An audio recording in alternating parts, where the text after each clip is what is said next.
Pregame.com.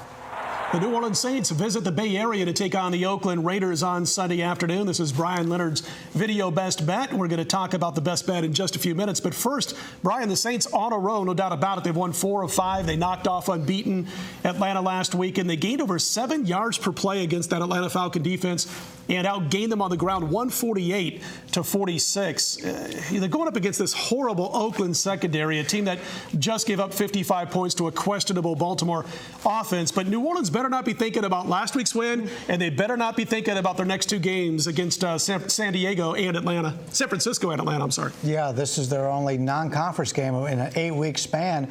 And look, don't look now, but the Saints are actually in a position where they can start making some moves to make to the playoffs. And you made some great points about the defense of the Raiders. And what makes it even more impressive, and I like the over in this game, is the defense for the Raiders has been just as bad as the defense for the Saints. And the Saints have allowed 421 yards to every team they played. That includes Kansas City, Carolina, San Diego, and Philadelphia. So any team the Saints have played has put up points against them. And because, and Marco and I have talked about this in the past, when you play a game outside of your conference, they tend to be a little bit more high scoring. The defenses aren't as prepared because they don't see that team very often, and you see more of a shootouts. And you take a look at the Raiders right now, they're having injuries at the running back position, so they've got to put the ball in the air more. Short passes, passing the ball. Anytime you do that, you're going to get more plays, more points. Well, that's exactly what I was going to say next to you, Marco, is that they're so banged up right now in the offensive backfield, the Oakland Raiders, that it is going to be throw, and throw some more in this contest. If they had their druthers, they want to hand the ball off over and over and force this game to move fast as far as the clock's concerned and keep Drew Brees and that New Orleans offense off the field. But I don't think it's a bad situation when you're throwing the ball a lot against the New Orleans Saints. They're dead last in total yards allowed, and they're equal opportunity offenders on defense because they're second to last against the run and second to last against the pass.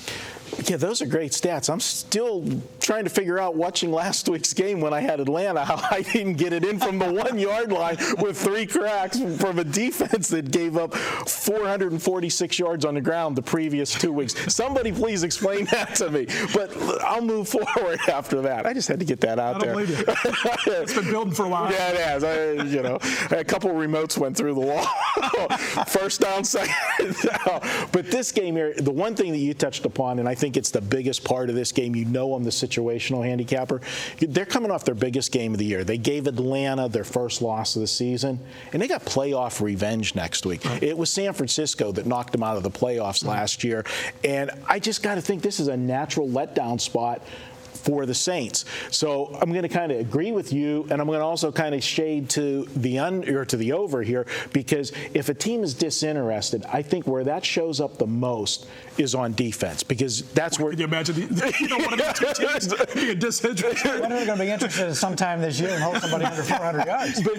But look at it last week. They were pumped up, and they stopped Atlanta. I mean, they had 2. And that wasn't the first time at the end of the game when they stopped them but earlier they held them on an inside first and goal inside the 10. They held them to a field goal. So, I mean, the defense rose to the occasion last week. I don't think it happens again this week. I think they got to be patting themselves on the back, and I think they're going to be looking ahead next week to a shot for San Francisco. The one thing I will say about this defense that it has gotten a little bit better is, we didn't talk about it, but, since Vilma's come back and now you've had the actual interim coach that was supposed to be there has been there now. This will be the 3rd game in a row for both of those guys. I think that's starting to make a little bit of continuity on a team that had no continuity all year. I think we've dissected this one as much as we can, Bryan. This one's your best bet.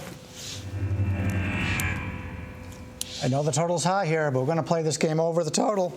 The last 5 Saint games on the road, total points scored 48, 63, 55, 62, and 62 points. 7 of the last Oakland home games have gone over the total. The way it sets up right now with the NFC playing the AFC non-conference games here, going to see a shootout. Neither team's defense has done anything all year long. No reason to expect it right now. The total is high, but we're going to play this over the total. Bryan Leonard's best bet on the videos is the over between the Saints and Oakland on Sunday. When we return, we head to the AFC West. We got the battle between the Chargers and the Broncos. That and more coming up next at pregame.tv.